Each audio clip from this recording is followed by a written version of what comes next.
Donald Trump is currently in the Middle East for the first time as president, and as part of the festivities, he joined an all-male dance party with the radical Islamic aristocrats that were hosting him in Saudi Arabia. The ceremonial dance is known as the Arda and involves a bunch of boys playing with their swords in a circle while the ladies are away, or rather prevented from joining the ceremony due to the extremely backward gender norms of the Saudi Arabia's aristocratic regime. Check it out.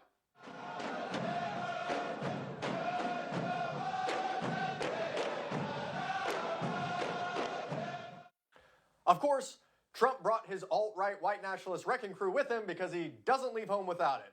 And one guy in his entourage, White House strategist and former National Security Advisor Steve Bannon, had to be feeling particularly out of place, since he believes there is a, quote, existential centuries-old struggle between the Christian West and the Islamic world. Before Bannon was chief editor at the alt-right base camp Breitbart News, he even pitched a documentary-style movie that warned about the oncoming Islamic States of America.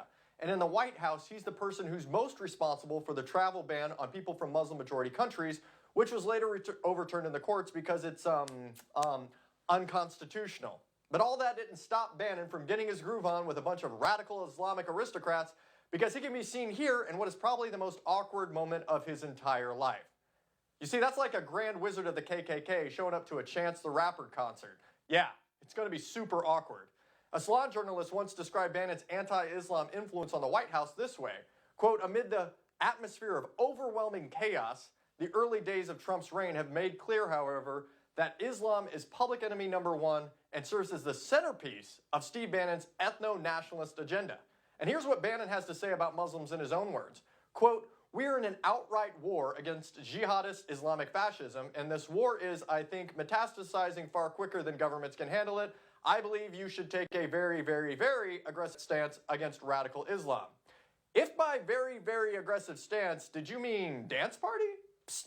Mr. Bannon, if you're looking for a bunch of radical Islamic fascists to fight against, you're standing right next to the people who are the largest exporters of terrorism in the Middle East.